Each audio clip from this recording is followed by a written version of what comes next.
తెలంగాణలో ఎంబీబీఎస్ సీట్ల భర్తీలో స్థానికతపై హైకోర్టు కీలక తీర్పిచ్చింది. సుమారు 100 మంది విద్యార్థులకు తాత్కాలికంగా ఊరట లభించింది. ఈ తీర్పుతో తుది తీర్పు వచ్చే వరకు రిజిస్ట్రేషన్లో చేర్చాలని ఉత్తర్వులు ఇచ్చింది. గతేడాది ఇచ్చిన హైకోర్టు ఆర్డర్స్ని ఫాలో కావాలని ఆదేశించింది.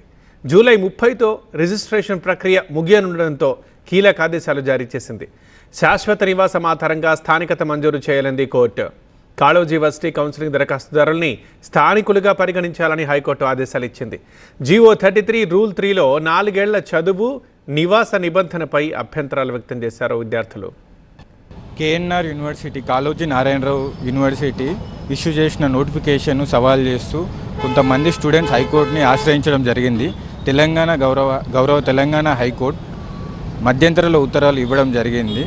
ఈ ఉత్తరాల్లో భాగంగా తెలంగాణ పిల్లలు ఎవరైతే ఉన్నారో, తెలంగాణ పర్మనెంట్ రెసిడెంట్స్ ఎవరైతే ఉన్నారో క్లెయిమ్ చేస్తున్నారో ఆ పిల్లలకు సంబంధించి వాళ్ళు రెసిడెన్స్ సర్టిఫికేట్ ప్రొడ్యూస్ చేస్తే వాళ్ళందరినీ కూడా లోకల్గా ట్రీట్ చేస్తూ పరిగణలోకి తీసుకోవాలని తెలంగాణ హైకోర్టు ఆదేశాలు ఇవ్వడం జరిగింది.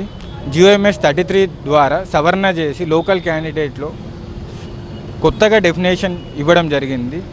లోకల్ క్యాండిడేట్ లోపలికి స్టూడెంట్స్ రావాలంటే గత 4 సంవత్సరాలుగా తెలంగాణలో చదివిన పిల్లలని మేము పరిగణలోకి తీసుకుంటామని రూల్ 3A ద్వారా లోకల్ క్యాండిడేట్ సవరించారు. ఈ విచారణ పూర్తయి తుది తీర్పు వచ్చే వరకు ఈ మధ్యంతర ఉత్తర్వులు ఫోర్స్లో ఉంటాయి.